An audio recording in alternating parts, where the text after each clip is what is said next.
ubu ngubu hari umukobwa w'umugaturika, umukobwa w'umudive, umu adeperi watangiye kwiyiriza no kwiyicisha inzara ngo kubera ko akundana n'umusore w'umuyisilamu.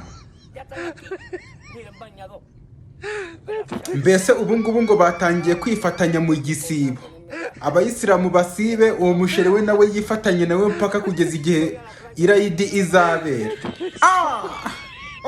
Bakobwa, hakaba hari n'umusore nawe uziyiriza paka kubera umukobwa shemusa w'umuyisilamukazi bakundana. Ko byakomeye.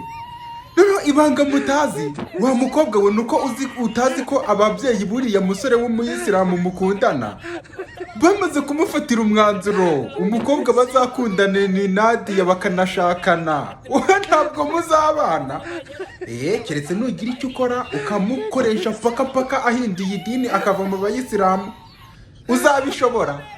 Niba uzi ko utazabishobora, kundana na Eric, kundana n'undi musore hariya, wikuyicisha inzara please.